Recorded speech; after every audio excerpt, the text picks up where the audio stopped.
حضرت عمر گزر رہے، فجر کی نماز کے بعد 2 گلیاں رہ گئی ہیں، آج پورا نہیں ہو سکا آپ کا دورہ جو رات کو نقاب پہن کے 2 گلیاں رہ گئیں تو نقاب اوڑھ کے ہی فجر کے بعد نکل گئے۔ ایک چھپر ہے چھوٹا سا، ایک کٹیا ہے جھونپڑی، بوڑھی اماں بیٹھی ہے، عمر فاروق گزرنے لگے، بوڑھی کو پریشان دیکھا، اماں جی اجازت ہو تو اندر آ جاؤں؟ بوڑھی کہنے لگی چل دوڑ جا اپنا کام کر، کیوں اجازت ہو؟ تیری مہربانی اماں آنے دو۔ کیا دوڑ جا؟ تیری مہربانی اماں گزارش ہے، چلو آ جاؤ۔ حضرت عمر فاروق فرمایا کرتے تھے میں نے اس عورت سے آئین سیکھا ہے، آئین، میں نے اس سے قانون سیکھا ہے، اس بوڑھی عورت سے۔ اندر آ گئے عمر فاروق، اماں کیا پریشانی ہے، کیا بات؟ اماں کہنے لگی خامد انتقال کر گیا، اولاد اللہ، میں غریب ہوں، 3 دن سے روٹی نہیں کھائی، 25 دینار کا قرضہ چڑھ گیا ہے، مجھے عمر فاروق سے بڑی شکایت ہے، اس نے میرا حال ہی نہیں پوچھا۔ حضرت عمر کہتے تھے مجھے اس نے دستور اور آئین سکھایا، کہنے لگے شکوہ ہے، عمر آیا ہی نہیں۔ حضرت عمر کہنے لگے اماں، عمر کو کیا پتا کہ تو اس حال میں ہے، اماں دستور بیان کرتی ہے، اماں جمہوریت کا اعلان کرتی ہے، کہتی ہے نہیں پتا عمر کو، تو عمر سے کہو چھوڑ دے حکومت، اس کے حوالے کرے جو خبر رکھ سکتا ہے، نہ ادھر ادھر کی تو بات کر، یہ بتا کہ قافلہ کیوں لٹا، مجھے رہزنوں سے غرض نہیں، تیری رہبری کا سوال ہے، عمر سے کہو چھوڑے حکومت، اس کو دے جو پتہ رکھ سکتا ہے۔ حضرت سیدنا نافع فرماتے ہیں جس کے سامنے کسرا اور روم کے بادشاہ کانپا کرتے تھے، میں نے اس عمر کو بوڑھی اماں کے سامنے کانپتے ہوئے دیکھا۔ راشا تاری ہے عمر فاروق کا، دوڑے گئے، 25 دینار لائے، راشن رکھ کے لائے، روٹیاں پکائیں، بوڑھی اماں کو کھلائیں، کہنے لگے اماں 25 دینار لے لے اور چل، غلطی ہو گئی، عمر کو معاف کر دے۔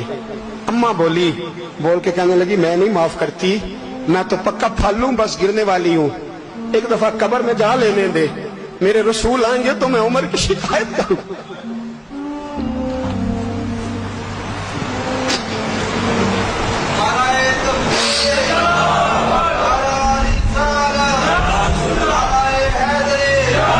فرمایا میں شکایت کروں گی محبوب پاک سے اور عرض کروں گی حضور اس سے پوچھ، اس کو نگران بنایا گیا، اس نے مجھ بیوہ اور لوارث کی خبر ہی نہیں لی، یہ ہے آئین اسلام، یہ ہے دستور مصطفیٰ کریم صلی اللہ علیہ وسلم۔